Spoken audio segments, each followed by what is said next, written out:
It lived. A game's atmosphere and characters so rich, I personally feel like I just teleported back 25 years. This is Crow Country. Don't go away.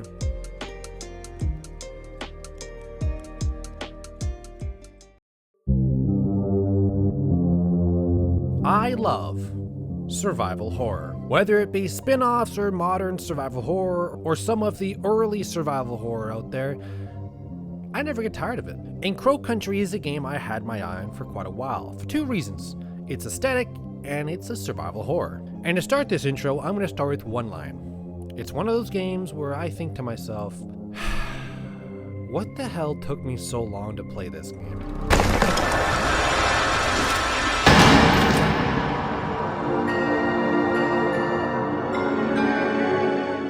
So while Crow Country is the title of the game, it's actually the setting as well. Edward Crow built Crow Country, a amusement park, stacked with fairy town, haunted hill house, an aquarium level, gift shops, a bathroom, a restaurant, all the things in between.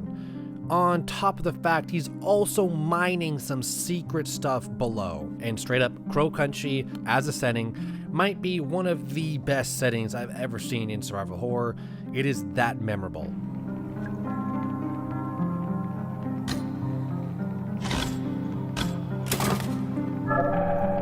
Every single level you enter is just cool. That's what I wrote down here. Cool. There's no point in trying to describe it any richer way. It is cool. This is kind of cool. Put them away.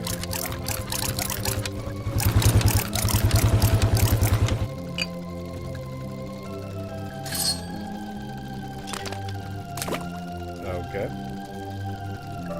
Oh my god.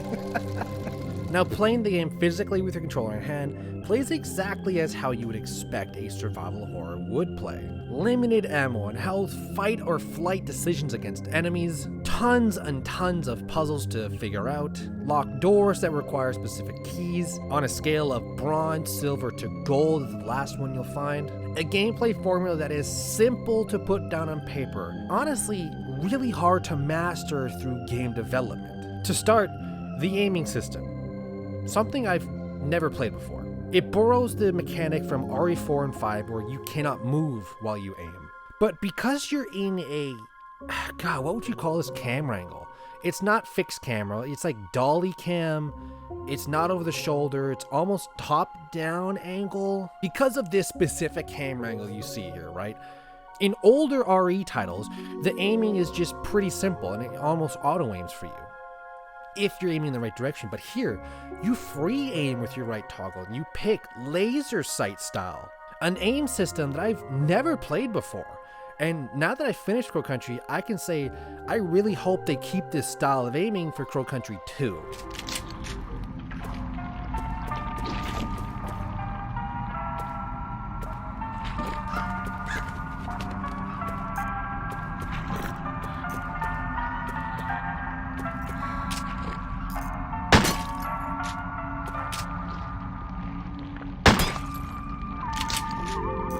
I've always enjoyed the fact that you can't move while you aim in horror games. It's a trade-off.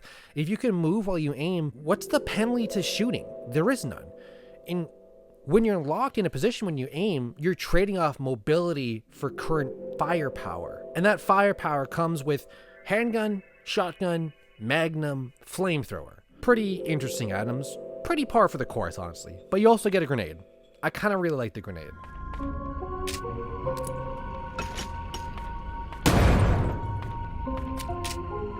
Puzzles are fantastically done.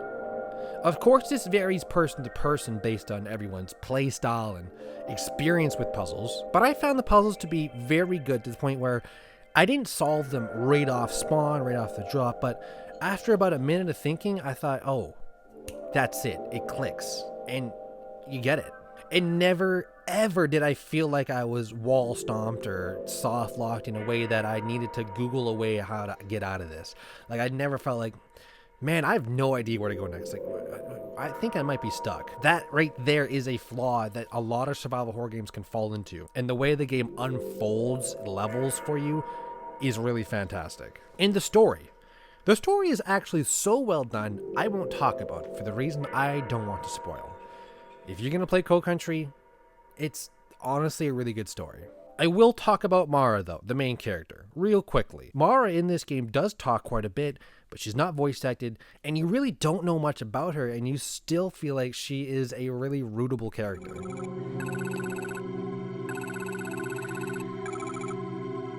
Gold key to get to his office. Okay. And turn off the electrified door handle. Okay. This guy's got some wild defense for his door. Presentation. It's no secret. You've seen the gameplay. You probably reacted the same way I did when I saw this game originally. Wow. Yeah, I'm gonna put that on my wish list. Just purely based off how it looks. It stands out. But the reason why I think Crow Country's presentation exceeds even that of a 9 out of 10, I think it goes beyond the amazing aesthetic look. I think it goes beyond the enemy variety and great enemy design, beyond how wonderfully filled every room feels with trinkets and knickknacks to find, look at, explore. I'm getting at how this game sounds. Crow Country's soundtrack is fantastic. It's so good! Every room has something for you to listen for. The save theme is here. It's clean. From the beginning of my channel to whenever it ends, I will always hype up music in games because it adds so much. And it's not just the music here. Sound effects play a huge part in this game.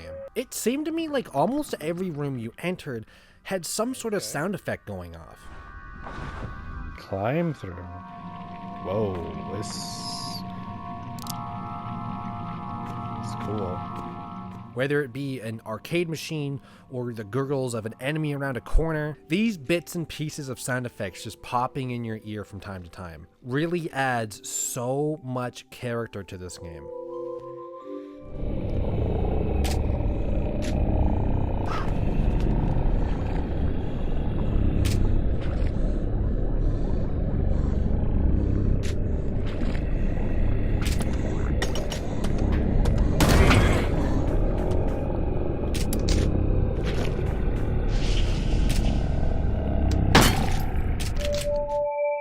Overall impact, my personal opinion on this game, I have one tiny complaint.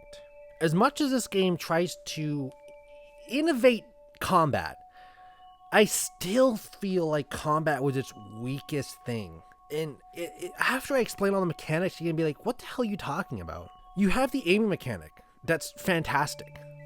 You also have a mechanic where in-game, it descriptively tells you the closer an enemy is, the more damage you will do. Right? Wow, that's a good system. That means you can't just sit 20 meters back and just use your pistol laser sight to just bang a guy off from over there. Not only that, there are traps in this game. Traps you can use against the enemies. Bear traps, explosive barrels.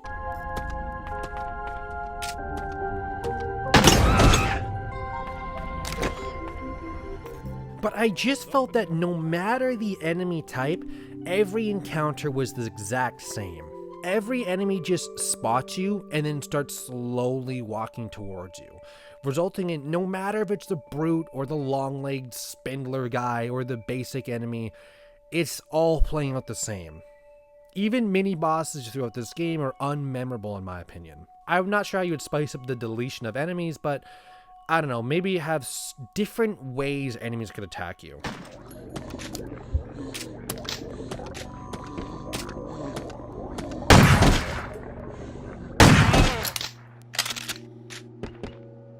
And I'm going to combine that with what I just mentioned previously, traps. Traps are in this game. You have chandeliers that will fall on your head. You have mines that will poison you. You have bear traps. This is where 80% of my damage against me came from. Because enemies are so easy to kill off in this game, I quite literally only took damage from just running around doing puzzles and just accidentally stepping on like a mine I didn't see. But Crow Country did something that no other retro game has ever done for me before. So many games come out nowadays in the modern age that try to replicate older, 90s to early 2000s titles. Resident Evil 3 Nemesis. The nightmare continues. Crow Country is the first game that ever made me feel like I was genuinely teleported 25 years back. And I'm not entirely sure why. Between the soundtracks, the way this game looks, the way this game plays, the sound effects, I think it all comes together to genuinely replicate what you would find as a new release in like 1999 or something. And that is very impressive. Now here's my closing statement. This game is only about 6 to 8 hours. I personally spent 7. But you're not paying full price. Like, this game full price is like 20 bucks, 25 bucks. And the more important thing is, this game does not at all feel short. It does not at all feel like a 6, 7, or 8 hour game to me. While many survival horror games come out as obvious clones of games, with structural DNA so similar to games that they were inspired from, it's just falling flat. While on the other hand, you have survival horror games like Crow Country, a game so jam-packed, teeming, to the brim, crammed, filled, stuffed, and swarming with authenticity and character in every room and every step you take. To me, Crow Country is good enough to stand tall amongst all the greats in survival horror. 9.1 out of 10.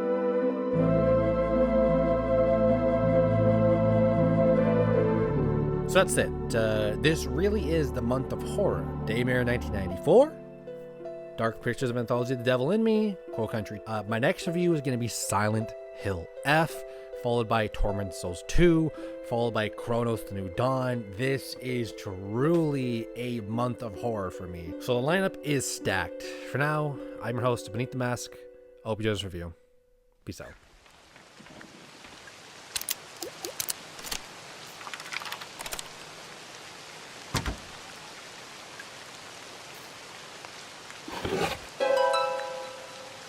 Running shoes secrets?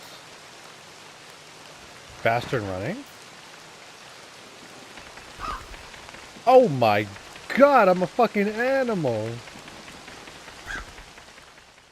What is up? I know what you're thinking. You're only here for the bonus Easter egg soundtrack I put in at the end of every video. But did you also know I have a donation page under Buy Me a Coffee? Donate whatever you want to my channel and I'll put half that back to an environmental charity. So that's that. Enjoy the music. Peace out.